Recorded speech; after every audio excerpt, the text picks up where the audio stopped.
whakarongo ki te tangi a te korimako. Kōrero flowing out the hook of force. Kaupapa relevant, kaupapa out of bounds, kaupapa exigent, kaupapa paramount.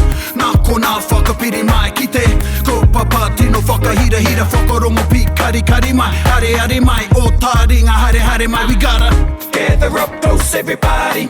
Gather up close everybody. Kani move that body. Kani move that body.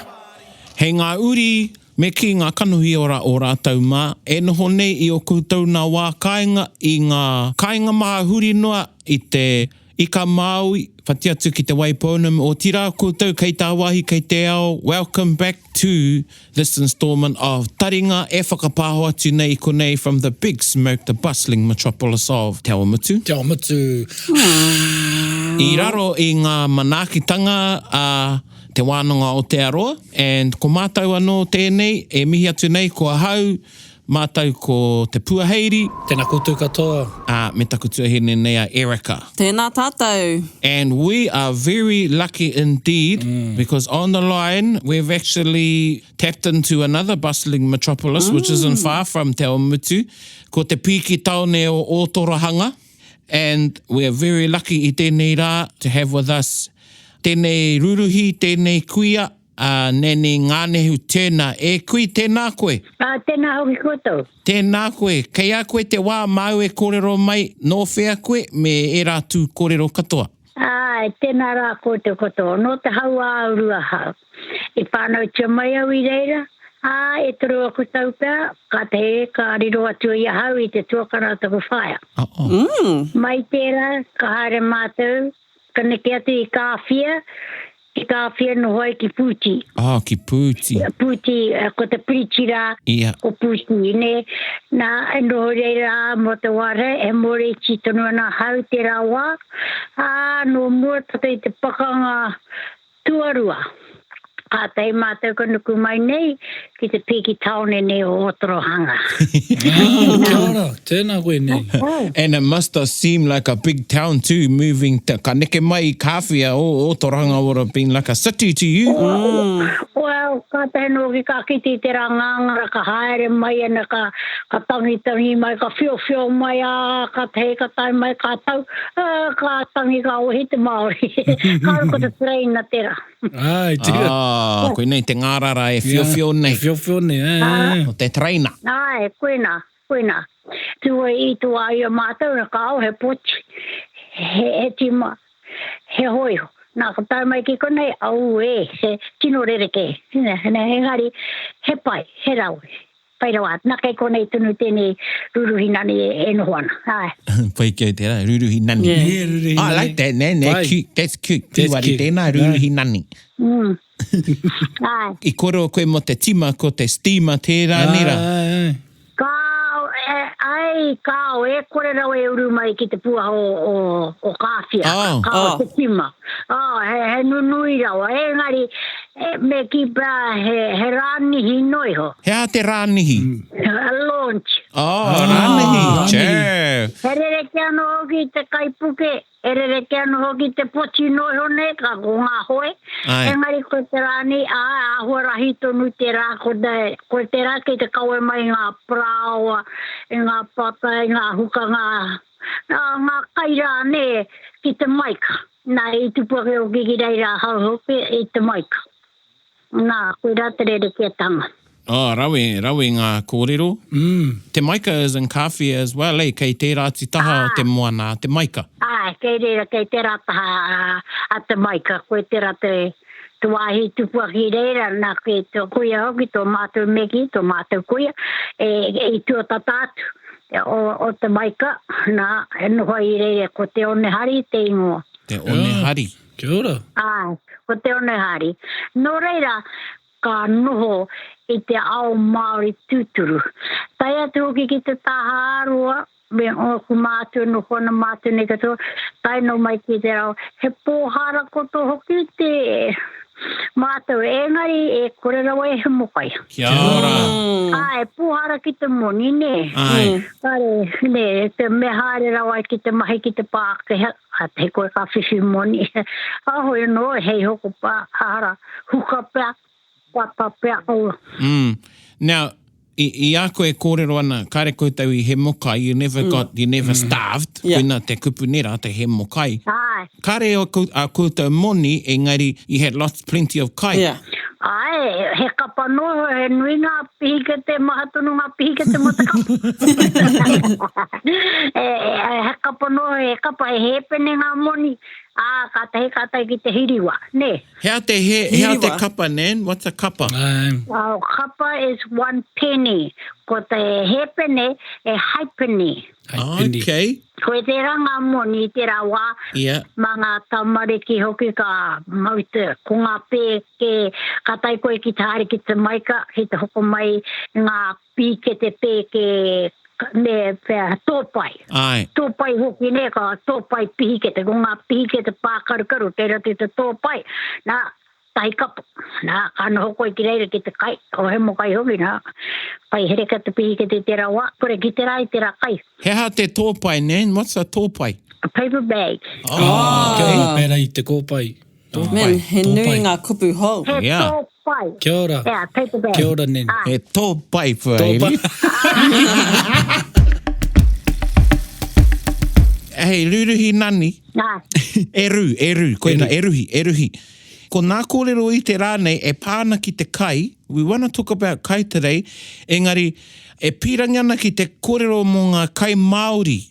And you're saying you brought up I roto I te ao Māori. What are some of the, hea e tahi o ngā kai o taua wāra? You know, we hear about all sorts of things now and we don't really see them pēnei I te kōrero, I te aha ki rānei. Hea e tahi o a koutou kai? Wa here ke hoki anō hoki ki te tāroa, e roho rere ke anō te wāhi te noho, e rere ke anō te whenua, e rere ke anō ngā kai, ka tahi koe ka haere tu ki te maika, ka rere ke anō, ka nuku mai koe ki mai I kāwhia, ka teka tāmai ki o tahanga, nā ko rere ke anō, ko kore hoki ngā kai moana ene. Ko te nui o te wā I kai kōrero au no te tainga mai ki o Torohanga. Oh, yeah. Nā te mea whare o ki te rā kai e hara I te kai ka tai koe ki te tunu no pai no te mahi ne. Te rā mea hoki ko te heri wai I ngā wā ka whakatonia ngā riwai, ngā wā o mua, ne? Nā, e whiho ngā pek, ne? Tai atu ki te toru whima takau atu pia ngā pēke riwai, ne? Ka whakatonia e ngā kaumātua, ne? Rātau I te rawa. Engari kia tai ki te hauhake. Nā ka te koe ka wehewehe ngā kita, I ngā mea papai, ngā mea nunui, I ngā mea motu. Motu. Kia ora. Ai, ka motu hoki I te parau, ne? O ka wera ka motu rāne I te wero atu I te kāheru I te pāoka, ne? Nā ka motu. Nā ko ngera ki ngā mea e mahia ai, hei kōrero. Nā te aha, nā te mea kāre e ro ko pirau, ne? Okay. Nā te mea ko motu hoki. Right. Nā ka hari o ngera, ko ngā mea papai, ka waihotia, ngā kita, mga puaka, e nā ko ngā mea, ko era ngā mea, ka taunia ngera ki roto I te awa. Okay. Kia ora. Mo te kōrero. Ai, mo te kōrero. Ai, nā ka... What is a kōrero? Hea te kōrero, Nan? Hea te kōrero. What is it? Heriwai. Yeah, but- Heriwai. Ko ngā iwai iau e ki atu nei kia koutou. Heriwai kua motu pei te... O, I te kāheru, I ara, I te prau pēr, ne? Nā kāra hoki e pai te tiaki, ne? Roto te... E tō kauta nā te mea ka pirau, ne? Tēka. Nā te pirau. Nā kongera ngā mea, ka tahi ngia, ne ka horoi, ka tahi. Ka tahi ka makane ki roti te pē ke prau. Oh, yeah. Pai.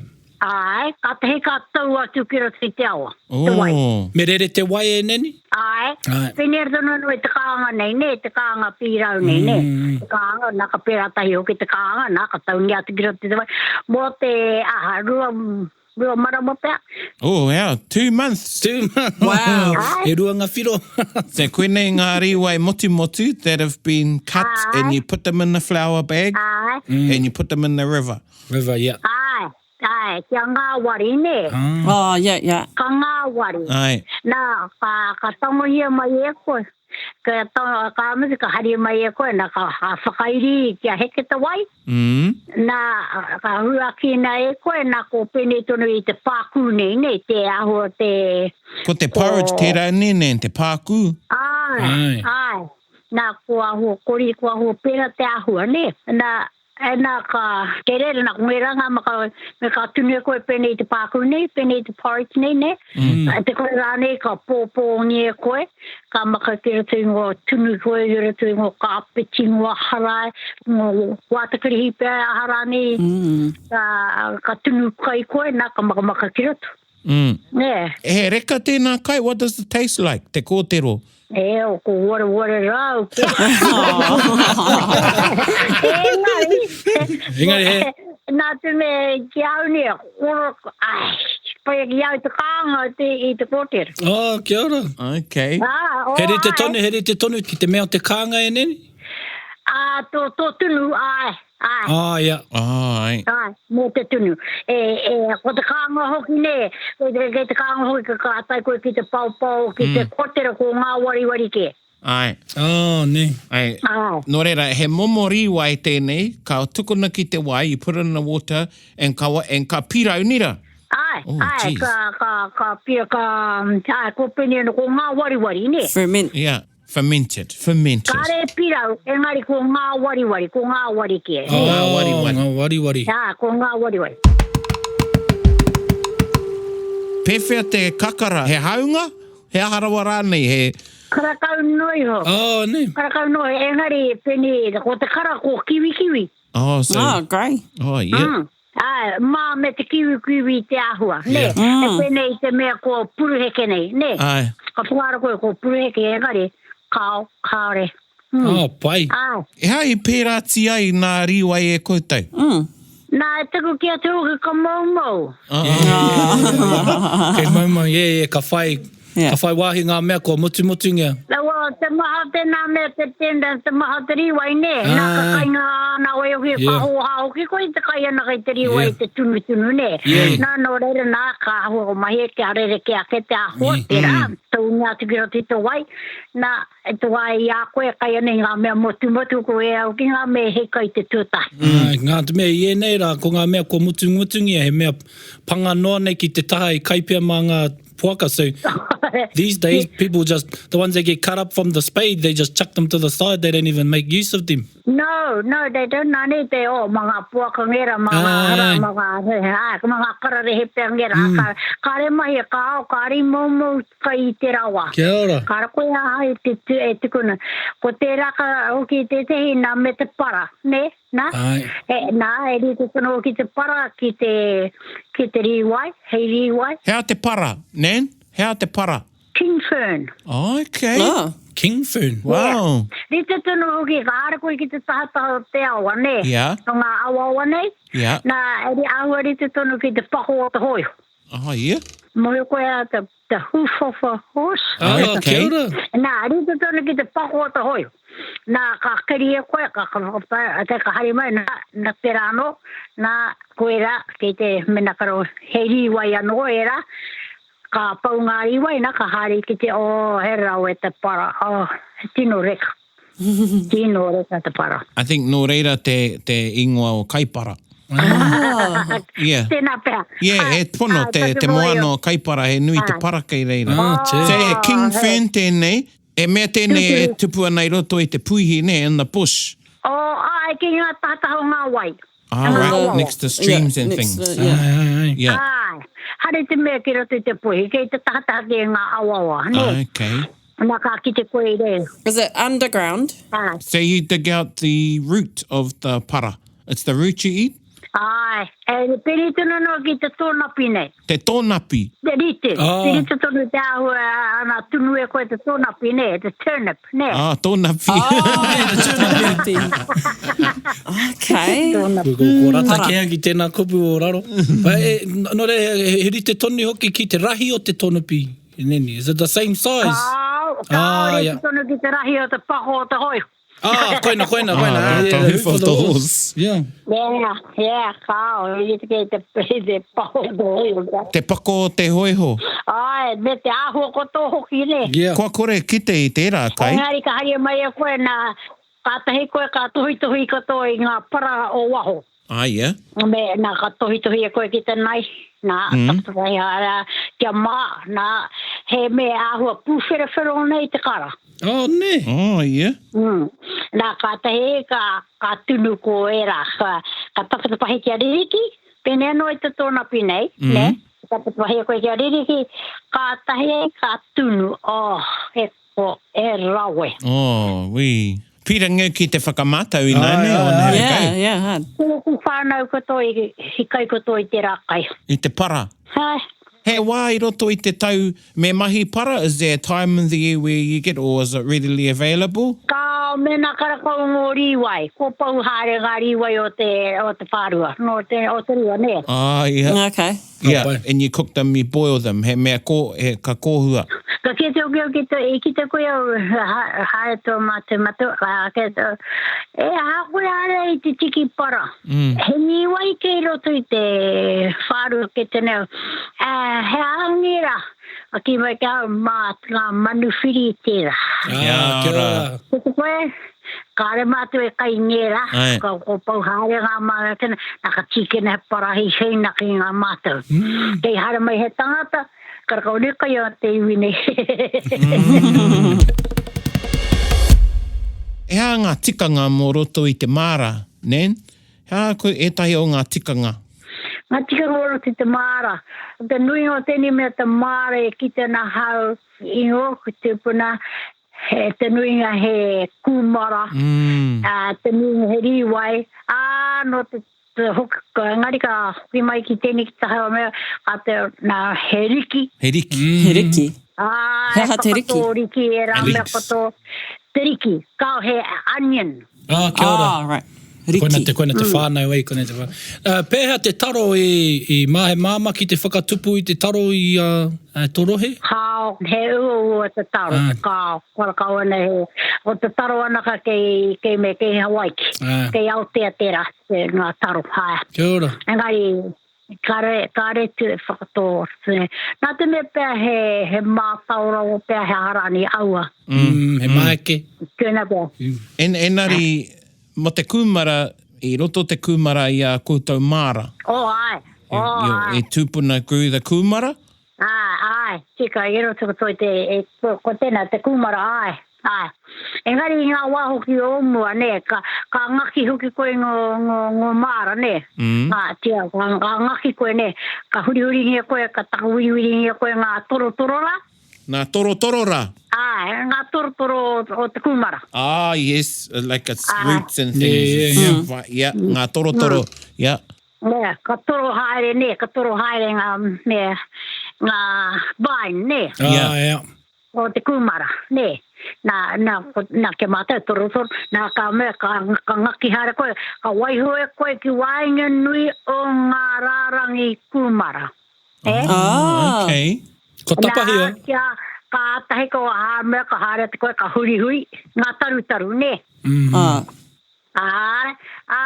Ki te koe kia maro ke ka tahu e koe. Ne. I wainga nui ka haupungi e koe. Ka te koe ka tahu. Kia kore haere mai ngā pōngaro ngera mea koto ngā ngara ne ki te kai haere ngā rau o ngā kūmara. Ka pai. Hei ati atu I ngā ngāngara, I ngā hara e te potopo haere ana ne. Ai. Hea te pō ngaro?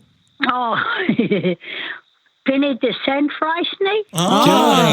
Nei. Pō ngaro. And the ati is to shoo them away, to keep them away. Yeah. Ai, ke tkoreo ke ka me hara mai raka I te ogo ngā ngara e topa haere raki e te tau pai a rātu te ngangau I ngā torotoro o ngā kūmara nā ka ati te kua kara rātu pai ki te pao ka re haere mai.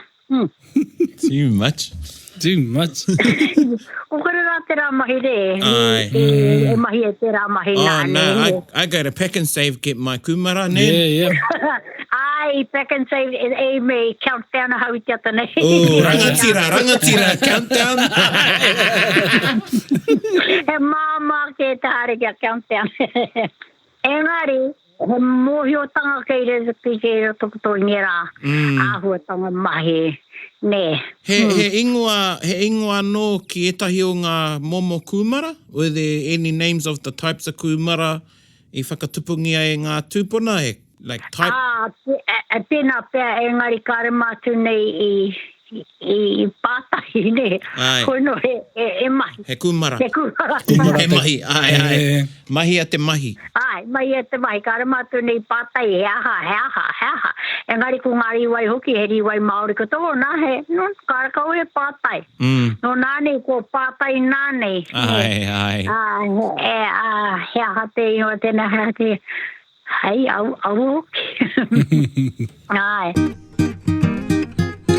Pewhia, kua kōrero mō ngā mahi I roto I te māra. You grew up I te taha o te moana. Yes. Hea e tahi o ngā kai o te moana?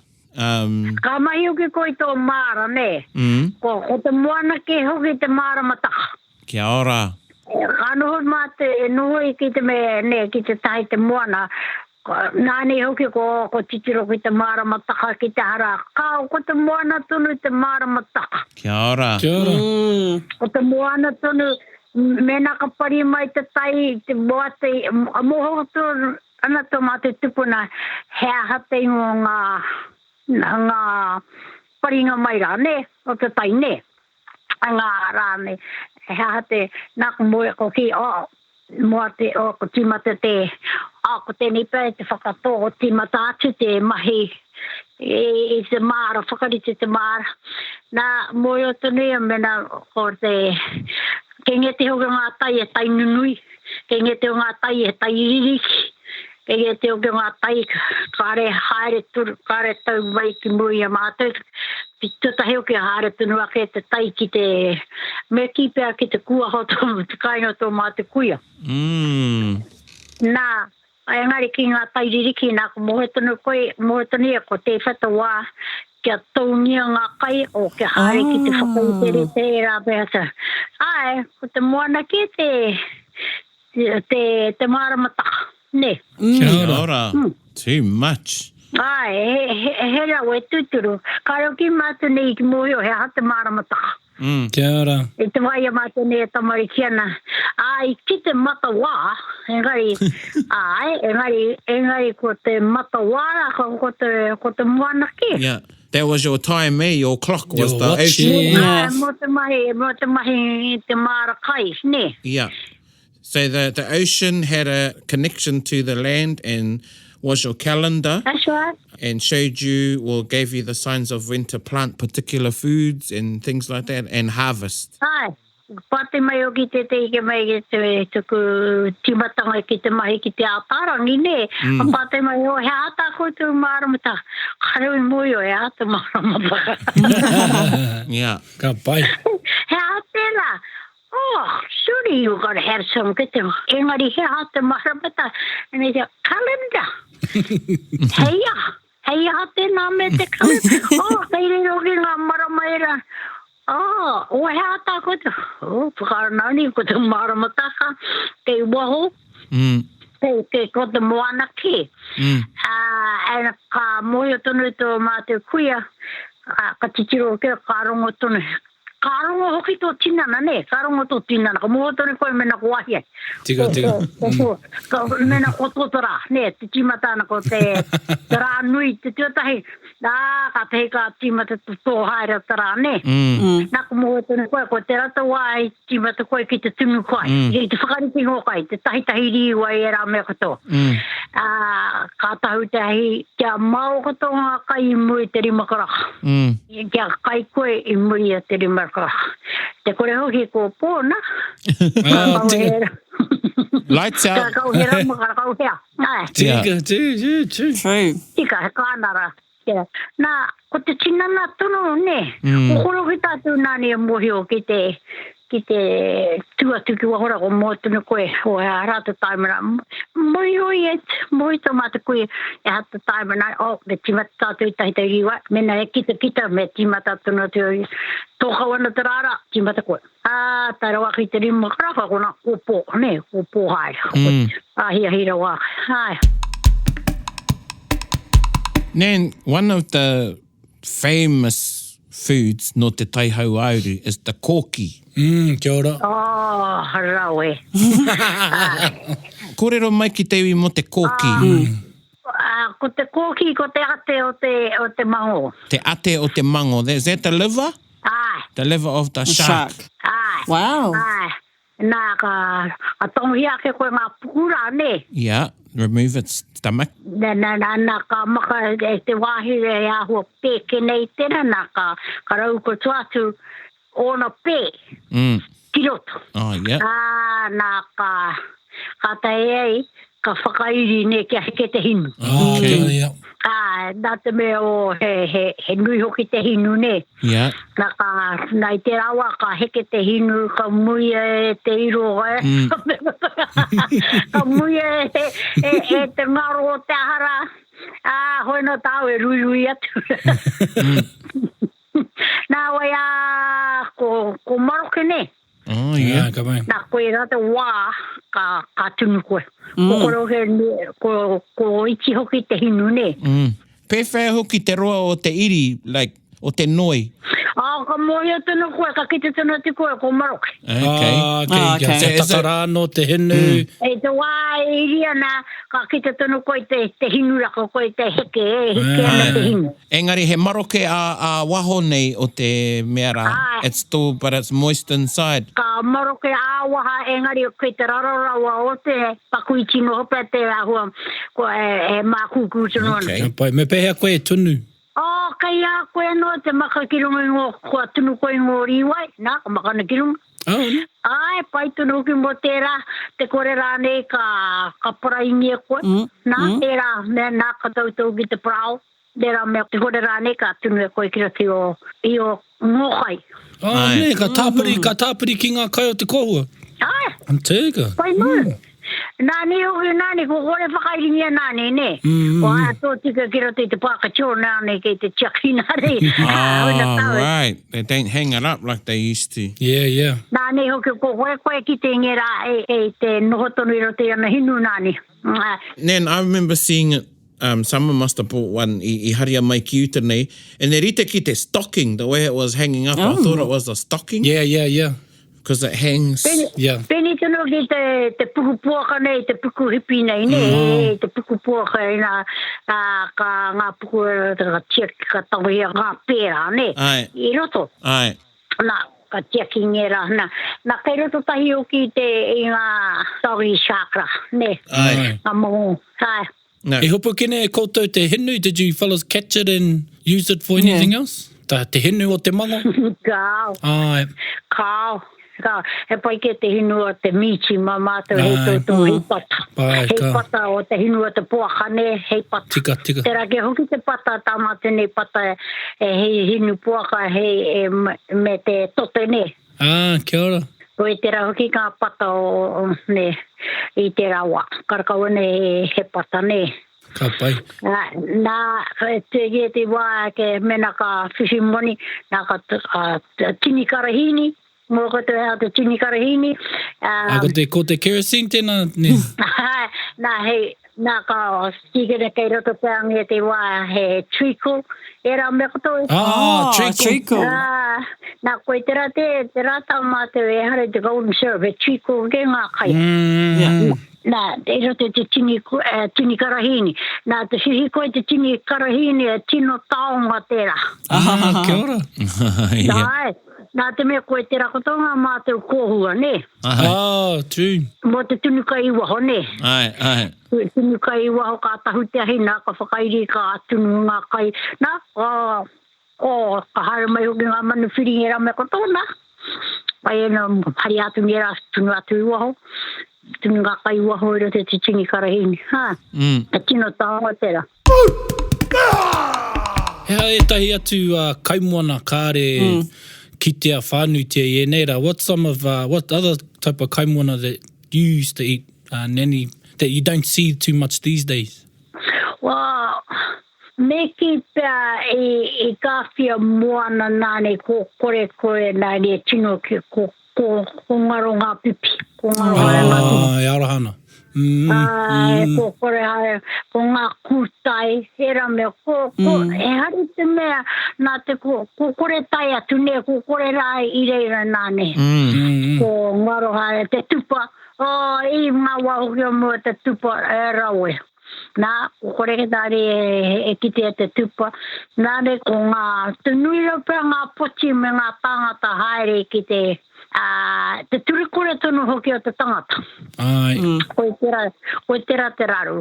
Ne, ko kore nāne te tangata he tiaki pai I nāne I te moana, ne, ngā kai o te moana nāne ko hiu no te ake ki ngā wahoki o mua me mātua whakahoki katonga I mea ki te kāinga, ka te he kā me ngā ko ngā mākoi, nā ka haria tono ki wahono ho te ka oere koe nā ke ne. Ai, tega. Pehanga momo seaweed I kainge koutou e tai momo seaweed? Ngā karengo. Karengo, ai.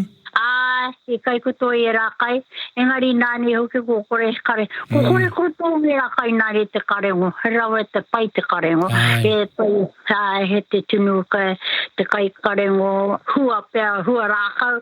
Nā he me he karaka pia E rā.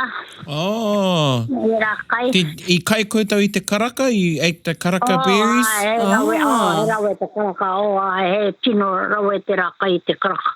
Karoki mate I moi o e kinga mai nani ko pai hana nge pakamate pai te kai. Yeah. Poison, that. But you've I got... thought it was poison. Yeah. Mate no mate ni karongo I te rā kōrero. Te rata matu ne kai. Engari, nā te mea pēr moi o mātou I whakarongo mātou. Ko ngepanga me he kai, ko ngepanga me kaue kainga. Yeah. There's a way to prepare them though, eh, Nan? So you take the poison out of them. You me ru maki ki te wai and... Ka kohi oki koe I te tunu ka hoki mai koe, ka tau e koe kero te wai. Oh, yeah.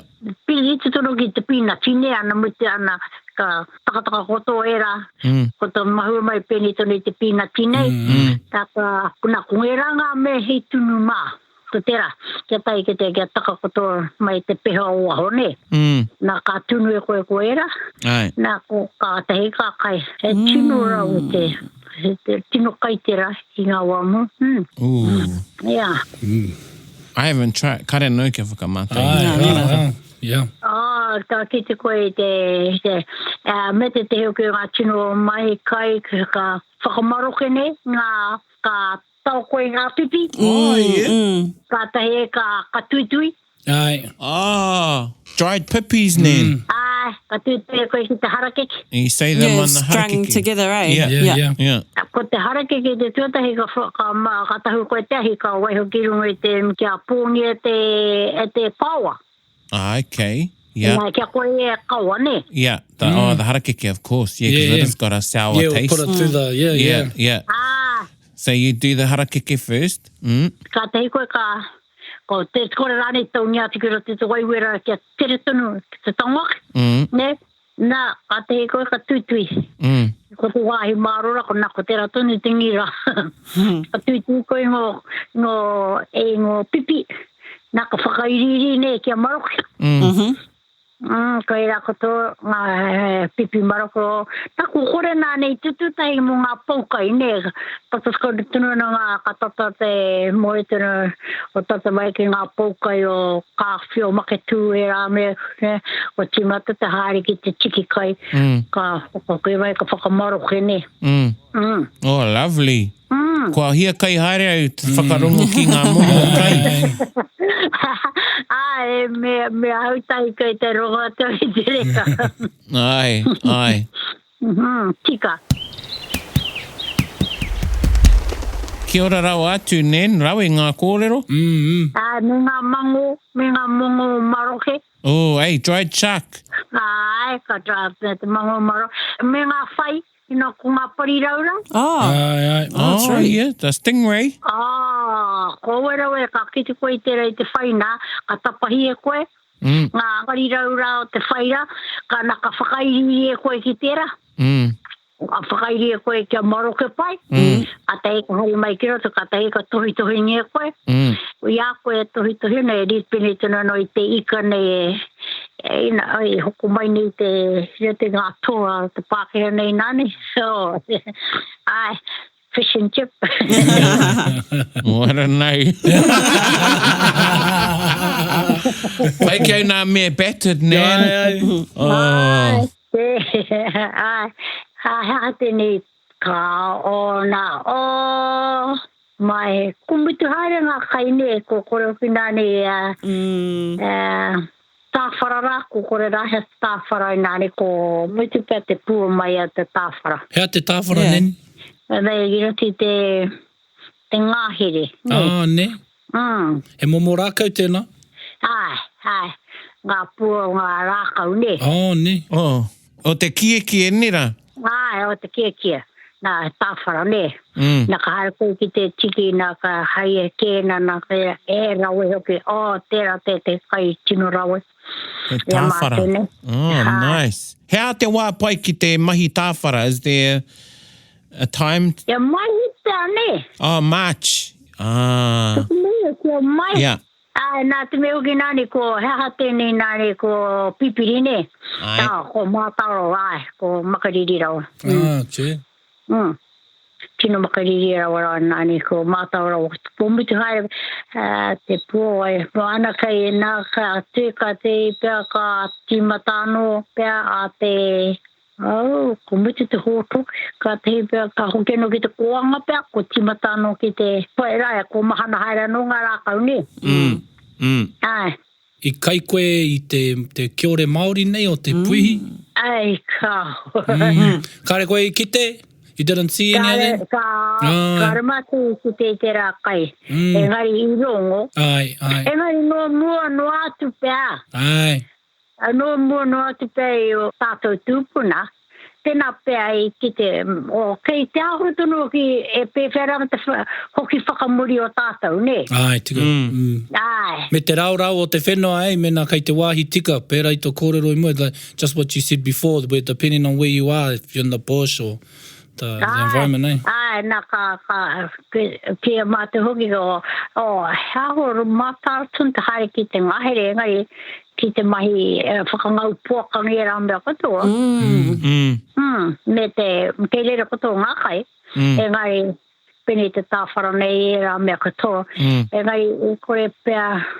Kei te aho tonu rā o tēnā wāhi, kei te aho tonu tōpea o te tai ao, ne? Ai, tika. O e rawe ngā kōrero, nen, ka muti he nui. He nui. He nui ngā kupu hou kia mātau. Ai. Kupu hau, kai hau. Ai, e tai o nā kai hou tawhito. Yeah. Kai tawhito hou. Kia waiho, kia hou. Ka ora rānei e nei kai koenei te pātai roto i taku ngākau. I haven't seen a lot of this kai that you've been talking about. Kare anō kia rongo i te karaka. I haven't tried karaka yet. E me tahi anō ngā kai nei. Kare anō kia kai i te tāwhara. Ai. Yeah. Engari. Koenei aroha nei te ngākau mehe mea ka whakamātau mātou, tō mātou whakatupuranga i enei kai. Yeah. Nō reira, ka mihi kia koe, nen? Ngā. Ka nui e nā kōrero? He kōrero whakamutunga au? Hoi nō pia, koe nei aki pia ne ka mōte te anoha tātou nāni. Kine koe nei no te mai ka mōte te tātou ngā kaira e rā mea katoa i te rā wā. Aha kua kia hau nei kei te kahatonu toko he mokai ki tēnā me ki te penei, ngā mea penei te mango nei, kei roto i toko pākationg e te mango maroke e rā mea kato. Kei te tia ki te kauanau e rā kai ka ano hau ki te mahi e rā kai. Nā ko hau ana ka te kai ana. ko kore ka titiro mai ngā kumukupuna. Ka whakatū mai te ihu ka te haunga noi te nene ka re rātou e. No koi rata te raru nāne nā tue kai. Te kore rā I tupua kai te rā ao ne. Kai hake no rātou te raru. No te ngā whakatupuranga ki o nāne ne. Ai, tika ne. Hoia no nen, ka tuku mātau I a koe. Kia ora rawa atu, thank you for talking to us. Ki runga I te punua pāho nei o Taringa. And I'll share it to your Facebook page, because koa tō kuia ai, you got a Facebook page, so I'll share it on there. Oh. And mā te iwi e whakarongo ki ngā kōrero nei. Nō reira, kia ora rawa atu, Nan. Kia ora rawa atu, me ki pēa ko mutu te kuia, ko mutu te pakeketanga, ko mutu te kuiatanga, nāni ko ruruhitanga ko te ruhi o te rā, ne? Nā, kei te rā o he.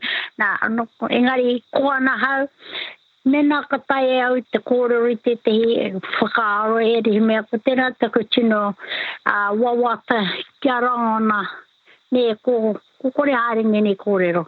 Nō reira o mihi nui au kia koutou, tiko hoki tā koutou e tiko hoki me pewhai ngā tātou tamariki mokopuna. Te hunga tono no kāri pāi ki te rā au e mōhio, e rongo ne. Nō reira kina koutou rau atu. Tēnā koe. Hei kona, Nan. Kia ora rawa atu. Hei kona. Ko te painga ki au I utonu te kuiera ki tāna reo. Yeah. She was more comfortable. Yeah. More so comfortable. Yeah. But, oh man, all the kupu, I mean, I got a big list here. What's tohi? Te tapuhi. Tapahi, eh? Yeah. I got here the context, ka tohi ngia. Po ngaro, ati. Ati, it's cool. Ngia. Those of you listening, it's good practice. Yeah. And I know we get a lot of our listeners are learners, but from what I've seen, there's definitely some learning in listening to te reo Māori e rere ana. And especially a native speaker. Native speaker. Oh yeah, and it was very conversational. Yeah. But she's got that, and koutou o kawhia moana kau e kōrero me mihi ke tēnei, and it's got that kawhia twang, wākula ta haua uru twang. Oh, yeah, Got that, and I've been lucky to speak to her sisters and her brother, and they've also got they're sort of different, but they've got that same sort of thing I roto I te oro o tō rātou reo. Kia ora. Te tangi o tō rātou reo. So yeah, that was choice. That was real choice. She was so cute. Yeah. She's I mean, she's sharp too. Mea no tēnei, her voice is huggable. Yeah. And if you see her, she's huggable too. Oh, she? Yeah. We were quite lucky to have her on today. Very fortunate. And I think we only really touched on a few parts, but there was enough to understand the palate that they had in those times. It wasn't sweet like the palate we're used to today. Yeah, I was thinking, it's not my space, but I've always wanted somebody to start a kai Māori wānanga. He wānanga kai Māori. Kia ora. Within different iwi. Yeah. So whether it's by the sea or wherever to, revive or keep, because there are some of us in this generation that have acquired the taste for some of this they kai. do. Yeah. Now, one of those foods you talked about, the koki, I've been told it's an acquired taste, but I've been trying to acquire it for 20 years. Same. Every time, actually, I don't know if they still have it, like kawhia kōwhis, but every time we'd go there, I'm like, right, today's the day. I'm going to try it again. And we're like, nah, same like last year. The shark liver, Shark liver. Same. Yeah, And that's the first I've ever heard of that. And the way she talked about it being prepped, like just putting it in the pot with some other stuff, or or having it on its own. I had it and it looked like wet sand. Yeah. And I like the look of it. It looks like to describe the taste, it's like a pate made out of sardines to the power of 100. To the power of 100. That's the taste. It's a very, very pungent. Very pungent. Yeah. I wouldn't say it's pirau. And what do you have it with? And they usually have it on a bit of bread. Oh, yeah, so it's like definitely a kinaki. Yeah. And it looks really yum on toast, doesn't it? Yeah. I want to like it, but when I try it, and it's a kai of the West Coast. Yeah. I think it's because they've got more mango on the West. Yeah, rougher waters. Yeah. And that's the shark liver. As you said, te ate. High in mercury? Yeah. Yeah. Yeah. I think that's part of its taste. Yeah, it's the mercury, and that's why there's a bit of a process in cooking it. Yeah, yeah. Like she said, you know, some don't hang it anymore. Yeah. Yeah, so, What would that change if you don't hang it? well, Wouldn't it's more it full dry of, out? it's full of oil. Oh, right. Yeah, It's got more oils in it, so there's another process to cooking it. You Yeah. cook it with tea whanake, or the cabbage tree I've heard, but now you Right. just use cabbage. Just use cabbage, yeah. Even all those plants she mentioned in the ngahere. Oh, the para. The para, yeah. Yeah. The para, the tawhara. The horseshoe fern. That's Yeah. what she was saying, eh? Yeah. Yeah. I haven't heard of anybody eating, Para? para. Yeah, Yeah. yeah. Well, Para Fern fern, root? eh? Yeah. Yeah. that was cool because I've, have always wondered what else did they eat besides birds, berries and kumara and Yeah. kaimoana. Fern And now root. we know they're Oh, yeah. Yeah. There Yeah. was actually heaps of kai Yeah. in the ngahere. But yeah, should I ever be lost in the bush, now I know Oh, it's there's a those. few things out there I could eat. Yeah, my nan told me about her mother taking her to the bush to get that stuff, and they call it pātangatanga. And they used to cut it up, and they used to call it fruit salad because they would put it into, they'd steep it, and you know when you're jarring like apples and stuff, they used Yeah. to do the same thing with it, but it boiled it with a bit of sugar and put it in jars. really? Yeah. They used to call it pātangatanga. I'm like, oh, true. That sounds yum. Yeah, sounds yum. Rawe. Me whakarongo pi kari kari. So there was no kiwaha today, as you may have noticed, but our kiwaha today are the kupuhau that Nanny pulled out. Yes. There was, what was that, pō ngaro? Pō ngaro for the sandflies. And fly ati to Ati. shoo them away. Tohi tohi? Tohi tohi. Tohi tohi. Dicing. Must be, oh yeah, dicing, yeah. Yeah. Kita kita. Kita. What did you think that was? Was it the ripe ones, the bright ones? From my, she said they gave the kita kita to the puaka. So I think these are They're like leftovers. I think these are the riwai that didn't didn't stumped grow. ones. Yeah. Yeah. Cool. So iwe kita kita. She's the kupu we use in our whānau for porridge, pāku, Pāku, yeah. Pāku. Yeah. instead of pāreti. Peha. Peha. For the skin For of the skin? Yeah. Oh, I just wondered how there was a connection with the kōrero we've been talking about Yeah. the maramataka. Yeah. Because we've sort of had a good kōrero about it, but it's just so like, when you have kai kōrero cross-referencing one another, Yeah. sharing their mātauranga. Yeah. Yeah, but it it's just confirms good. a lot It's of good, it. yeah. Yeah. Confirms. I mean, she said the sea was our maramataka. Yeah. And that's what Rereata said. Yeah. Yeah. Yeah, and he was explaining that, oh, well, you know, when the tide's doing this, then you do this, and it's the same. Like the Nan same, was yeah, saying yeah. the same, and they're both from, well, he might be way up From Tai the, Tokero West Coast, Yeah. up Hokianga, but yeah, same for Ngānehu. So that was cool. That was te cool. moana te maramataka. And I like how she said, ko te tīnana tonu te taima. kia ora. Talking about your body clock, how our body clocks are out of whack now. We don't know when it's day, we don't afternoon, and they knew when it was lunchtime, they knew when it was getting, Yeah, start putting dinner together like 2 o'clock on the hour before it gets dark. Yeah. Deep before it goes. That's right, because they got didn't have any electricity. Yeah. Yeah. And it feels very funny trying to eat in the dark, if you ever tried it. Oh yeah, I'm reminded this. Me and my mates, we used to like going camping down Hanamo Point in Oturua. Yeah. And this one time, we were cooking sausages on the fire, and we didn't have any lights. Yeah. Our torch, we turned the torch off, and we went to turn it on, and all of these pō ngaro were on our sausages. Ah, kia ora. So we turned it back off and ate them. Just We were pretend you don't hungry. know Yeah, they're what you there. don't know. Yeah. What you don't know won't hurt you. That's when they used to eat sausages. back then. Yeah. Yeah.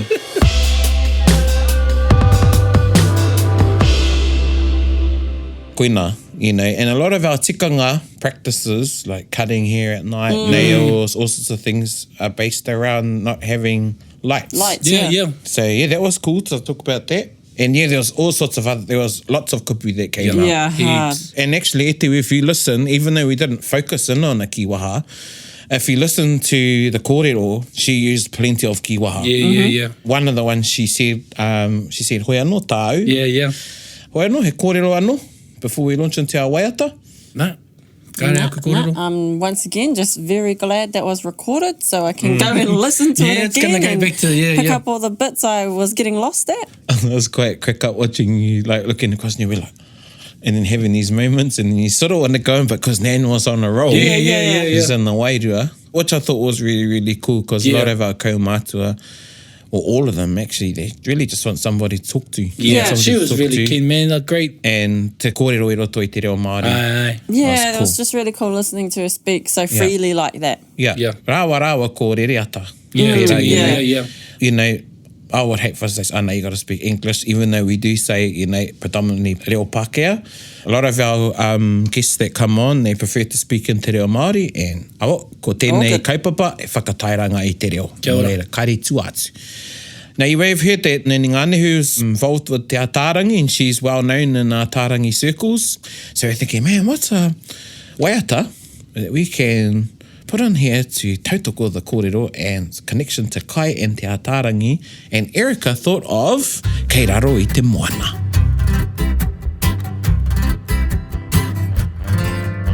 Kei raro I te moana, a mako me tuatara. Kei te rapu kai, araua,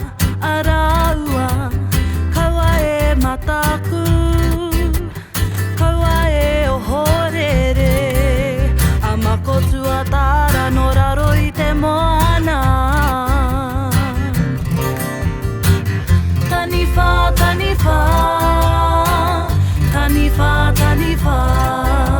a mako tuatara no raro I te moana.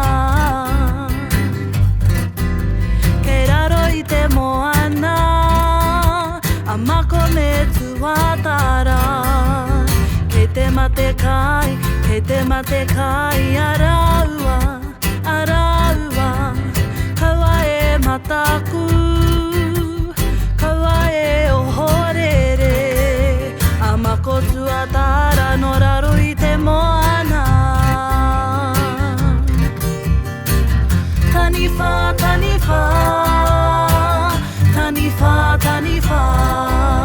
a mako tuatara no raro I te moana. A mako tuatara no raro I te moana.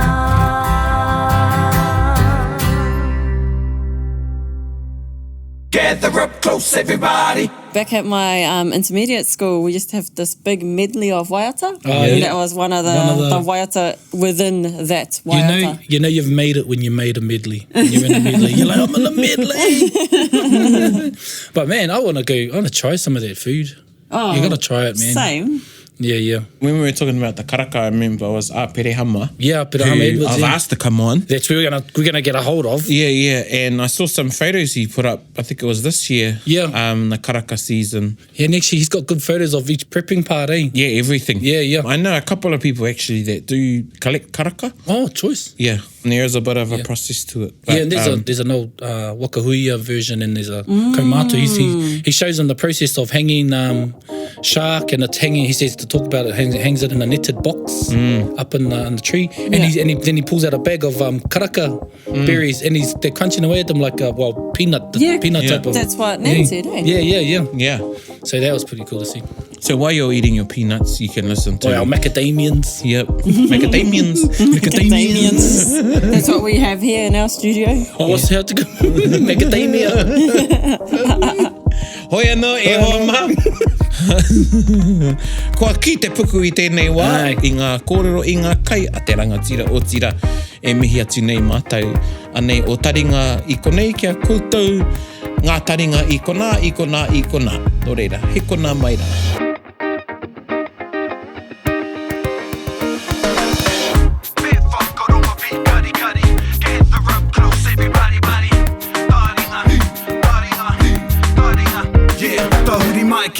Whakarongo ki te tangi a te korimako, kōrero flowing out the hook force, kaupapa relevant, kaupapa out of bounds, kaupapa exigent, kaupapa paramount.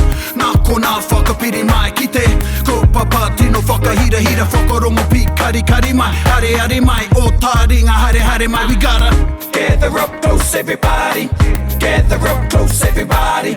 Kani move that body, kani move that body. Taringa, he mea tuku nā te wānanga o Aotearoa. To listen to more episodes, search for us on your podcast app and subscribe. Taringa, whakarongo mai.